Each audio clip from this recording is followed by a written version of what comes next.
E nós estamos recebendo nesta manhã o secretário de Estado de Fazenda, o Márcio Monteiro. Ele esteve na capital mato-grossense participando do Fórum Brasil Central, juntamente com o governador Reinaldo Azambuja. Secretário, nós podemos dizer que este encontro foi produtivo? Bom dia, o que é que foi discutido lá em Cuiabá e qual a importância disso para o nosso estado, Mato Grosso do Sul? Bom dia, Marcos. Bom dia, Sérgio Cruz. Se me permite cumprimentar todos os ouvintes da FM Capital, da Rádio Laguna. E você aqui, um pouco audacioso, vou pedir permissão para vocês, para mandar um abraço lá para o Bia e para a Rafaela, são meus vizinhos lá em Jardim, sei que estão ouvindo a todos nós.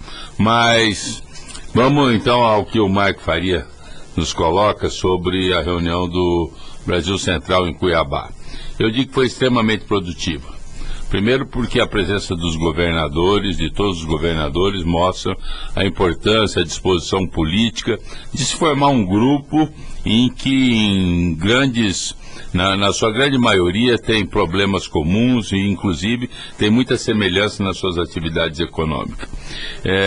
Para citar alguns exemplos, principalmente no que se refere à Secretaria de Fazenda, nós já desenvolvemos um trabalho, já tivemos uma visita nessa semana aqui na Secretaria de Técnico da Secretaria do Mato Grosso, do Distrito Federal, de Goiás, do Tocantins, enfim, pessoas trabalhando já para unificar procedimentos, para padronizar determinadas ações, até mesmo para que a gente possa estar desburocratizando e tornando mais fácil a atividade econômica muitas vezes de empresários ou de produtores que têm atividade em todos os estados que hoje encontram procedimentos totalmente diferentes e entendemos que é extremamente salutar e facilita para o empreendedor, para o empresário, a sua atividade econômica quando você tem procedimentos unificados, padronizados em todos os estados. Então, nesse aspecto, foi extremamente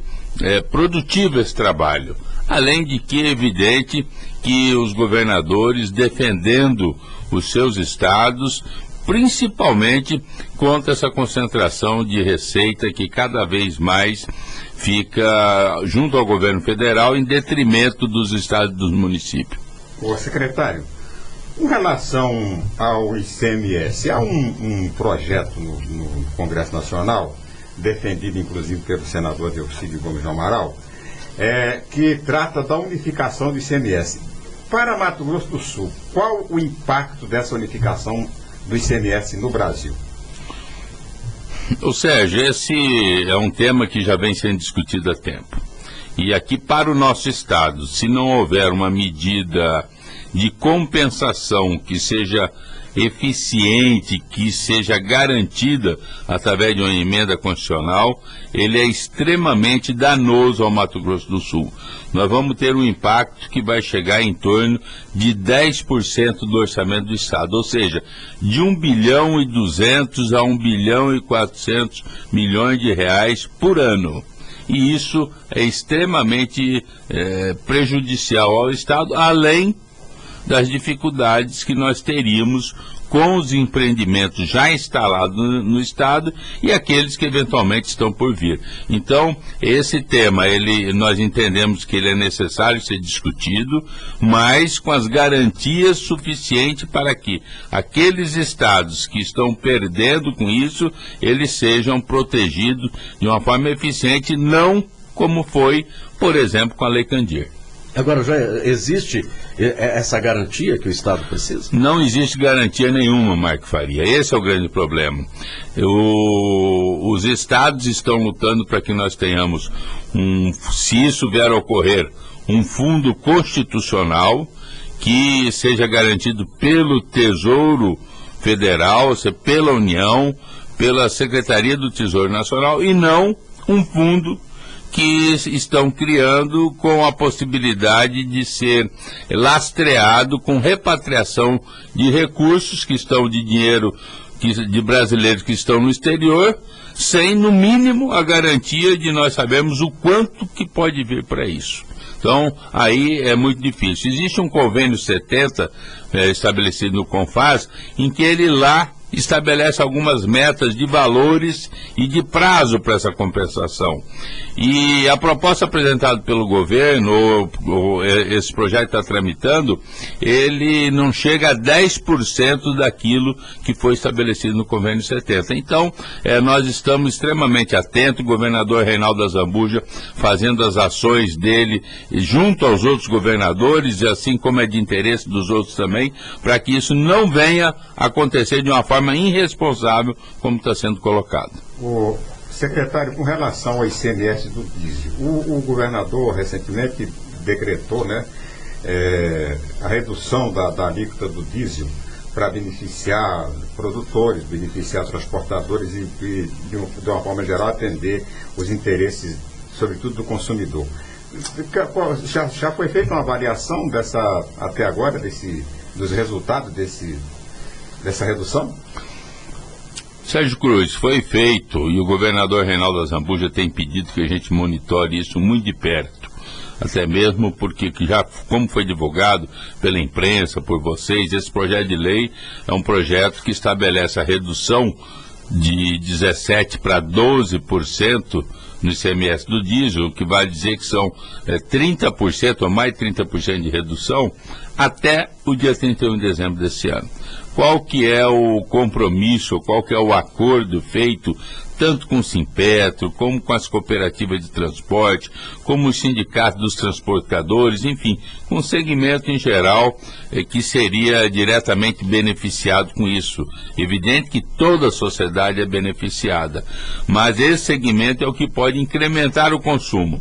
No primeiro mês, ela realmente não houve uma reação, até mesmo porque ela era esperada, uma vez que existiam nas distribuidoras um estoque de combustível ainda adquirido com a alíquota anterior. Agora no segundo mês, no mês de agosto, nós estamos fechando essa semana agora a primeira quinzena, para então nós fazermos a avaliação desse comportamento. O governador Reinaldo tem nos cobrado muito isso, e nós esperamos que nós possamos iniciar a ver a reação desse processo. Houve uma queda no diesel, tanto é que na primeira pesquisa para a pauta posterior à redução da alíquota, ela já houve uma redução de 10% na pauta, e agora nós estamos fazendo a outra pesquisa justamente para nós avaliarmos não só o preço nas bombas, mas também o incremento no consumo em virtude do preço ter baixado, e principalmente o transporte que passa pelo nosso estado, que vai de um estado a outro, que vai do Paraná ao Mato Grosso, que vai ao Acre, ele possa então estar incrementando e abastecendo aqui no nosso estado. Secretário, agora nós precisamos, e aí os municípios também passando por essa dificuldade, como é que está a nossa arrecadação estadual e qual a situação do nosso estado com relação aí à arrecadação, com o dinheiro federal, né? Esses cortes do governo federal, e nós que estamos aí, o governador Reinaldo Azambuja, obras inacabadas zero, claro que aí nós sabemos da dificuldade quando não existe dinheiro suficiente para isso, né? Pois é, com relação à nossa receita de ICMS, Marcos, o Estado vem fazendo todo o esforço, a equipe da Secretaria de Fazenda, extremamente competente e dedicada, e nós temos mantido a arrecadação, inclusive com um certo acréscimo, que tem variado aí em torno de 5%, com referência ao ano anterior. E o que posso te dizer é que, se nós considerarmos a inflação, né, Sérgio, nós estamos perdendo com isso. Mas isso é resultado da economia. A economia, ela está aí, todos nós sentimos, falar em crise não resolve, mas ela é verdadeira, ela existe e está todo mundo sentindo. Então, isso impacta diretamente na receita do Estado. Nós tivemos uma queda muito significativa no ICMS de materiais de construção, por exemplo, que é uma atividade que gerou o maior número de desemprego aqui no Estado. Nós tivemos queda de ICMS em automóveis, caiu muito a venda de automóveis, enfim, tivemos aí essa repercussão. Porém, outros segmentos, principalmente aqueles mais ligados ao setor produtivo, ao setor agrícola, acabaram incrementando, assim como a energia, o que fez com que o Estado tivesse esse acréscimo de receita, não acompanhando a inflação. E é evidente que a queda de recursos do governo federal, a instabilidade que o país vive, em função de medidas econômicas que deixaram de ser tomadas lá atrás, ou medidas irresponsáveis, hoje nós estamos aí com inúmeras obras no Estado, não só o governo do Estado, mas também as prefeituras, obras iniciadas e que estão aguardando até os recursos da própria União para pagamento aos empleiteiros de serviços que já foram executados e que esses recursos não estão vindo. Então, é muito grave a situação nesse sentido. E essa é uma situação no Brasil inteiro. Sim. O governo federal autorizou o início de obras, contratou, autorizou o início da ordem de serviço e tem vários empreendimentos aí construídos em obras e que houve medição até no ano passado que até agora não receberam. O secretário, com relação, por exemplo, ao déficit do Estado. O Estado está trabalhando com déficit de uma média de 40 milhões de reais por mês. É superável isso em curto prazo? Sérgio, esse é o grande desafio nosso na Secretaria de Fazenda. Nós estamos todos os dias fazendo ajuste, o governador Reinaldo participa disso intensivamente, ele é muito austero nisso, ele tem buscado com que os ajustes sejam feitos de forma eficiente e que não venha prejudicar ou que prejudique o mínimo possível o serviço prestado à população do nosso Estado. Nós temos alguns mecanismos aí que podem vir ajudar o Estado nesse sentido. Primeiro, trabalhar muito com a eficiência da arrecadação, até mesmo para fazer justiça fiscal. Não é com o objetivo de sair cobrando imposto. Ao contrário, é fazer com que aqueles que eventualmente não pagam e que a grande injustiça é essa, em detrimento daqueles que estão pagando corretamente, então fazer a justiça fiscal nesse sentido. Isso, a Secretaria de Fazenda vem buscando isso de uma forma com muita determinação. Agora, existem algumas alternativas. Nós temos hoje, a presidente Dilma sancionou há uns 15 dias atrás a questão dos depósitos judiciais, que nós estamos avaliando, governador Reinaldo, de que forma isso pode ser utilizado, e esses recursos seriam para, conforme a lei, única e exclusivamente para pagar dívida fundada, precatório ou previdência do Estado. Então, isso se concretizando, isso realmente resolveria a situação do Estado. A curto prazo seria a medida mais eficiente que nós teríamos. Secretário Márcio Monteiro, o governador Reinaldo Azambuja, ele apresentou aí um plano de incentivo para a atração de indústrias ao embaixador do Japão no Brasil, Kunio Umeda. Em breve nós poderemos ter novidades aqui no Estado com relação à instalação de novas indústrias?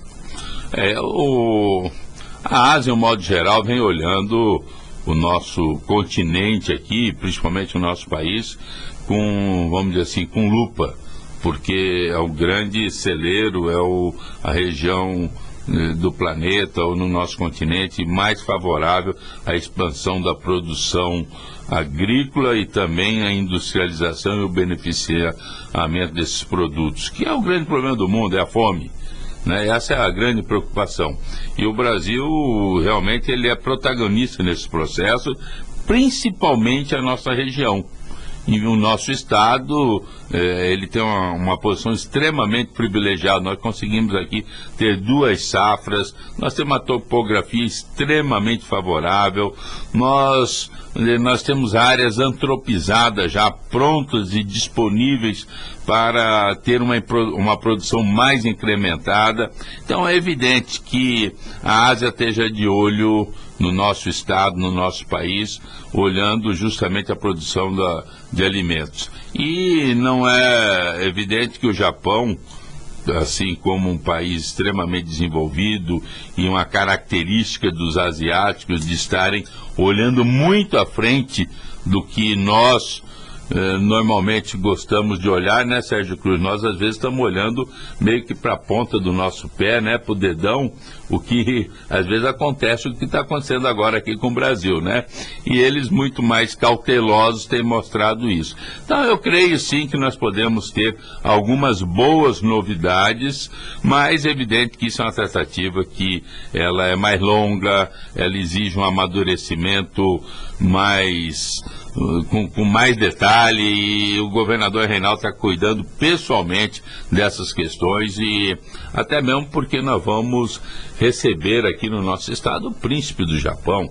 E evidentemente que nós vamos ter aí a oportunidade de estar estreitando essa relação com essa colônia grande que nós temos aqui de japoneses e que foram responsáveis por grande parte do desenvolvimento do nosso estado.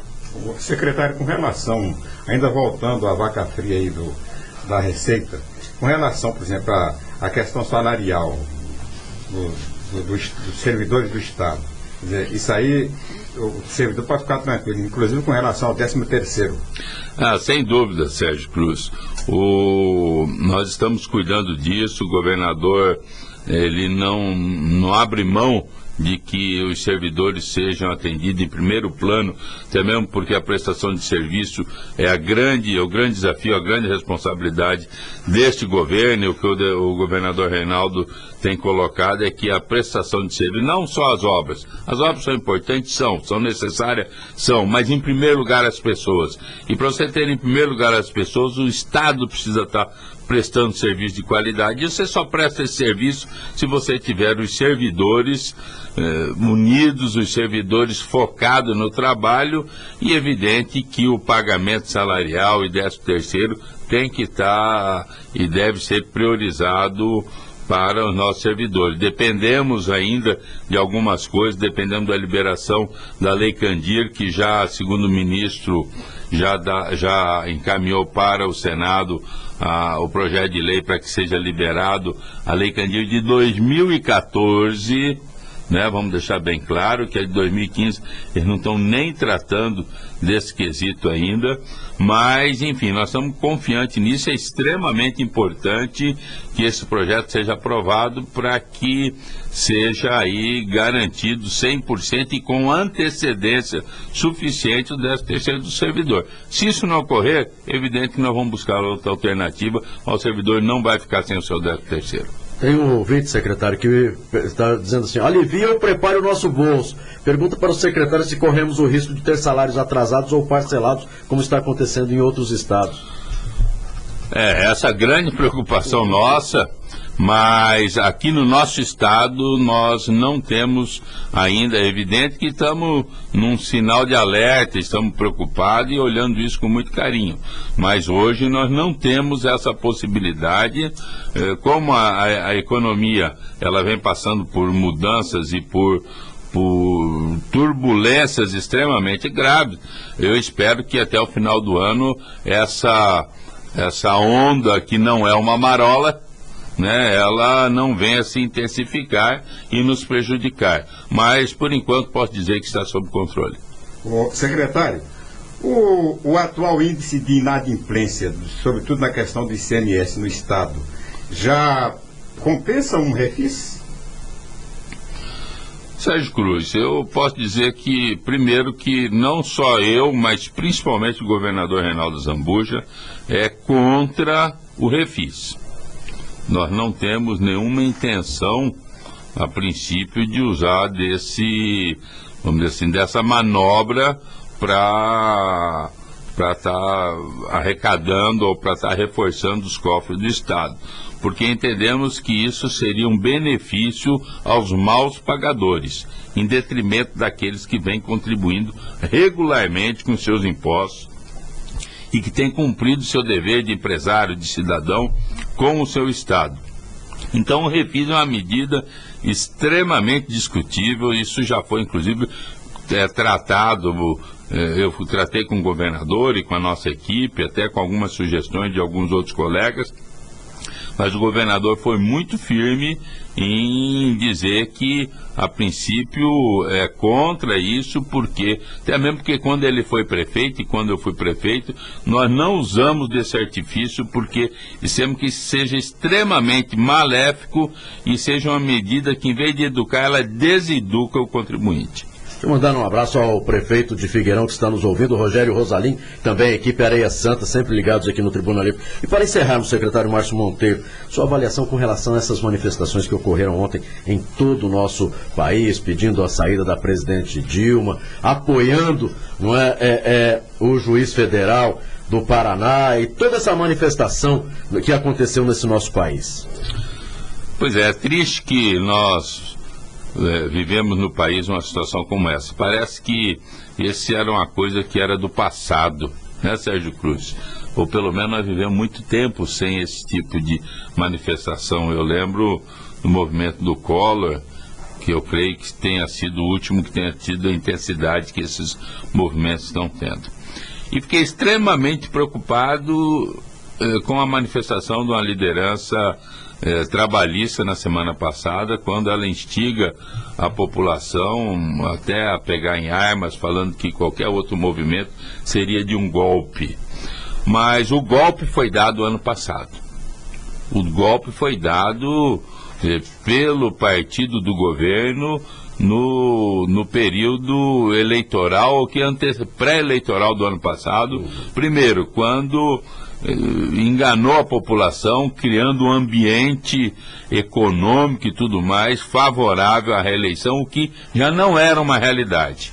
O governo não tomou as medidas para conduzir o país no caminho certo. E esse foi o grande golpe que o Brasil teve, né? Enganar a população, enganar o eleitor, enganar o povo, e hoje esse mesmo povo, essa mesma eleitora, essa mesma população está pagando o preço pela irresponsabilidade ou pelo golpe aplicado o ano passado. Então, se houve golpe, o golpe foi esse que ocorreu ano passado. Agora, não dá mais para nós vivermos num país que precisa se recuperar desse golpe do ano passado, né, para que a gente possa reativar a nossa economia, para que as medidas duras que nós brasileiros vamos ter que pagar em virtude dessa irresponsabilidade, ela não tem à frente pessoas que tenham a credibilidade suficiente para o povo se enganjar nesse novo sacrifício. Porque nós vamos ter que fazer sacrifício.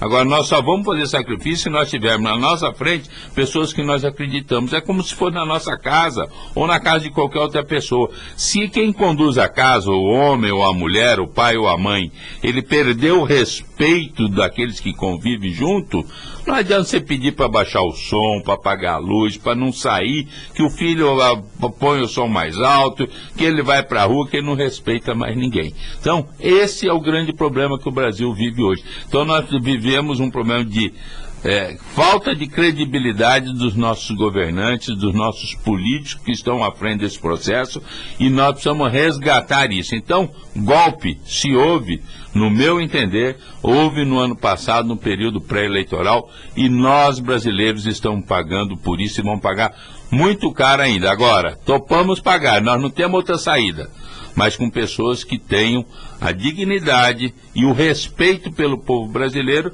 para tratar todas essas questões com o devido valor, com o devido critério que tem que ser tratado. Por isso que eu entendo da legitimidade dos protestos na rua, e quero dizer aqui que ontem, como cidadão, como eleitor, como brasileiro, como pai, como avô, eu fui para a rua justamente com esse espírito.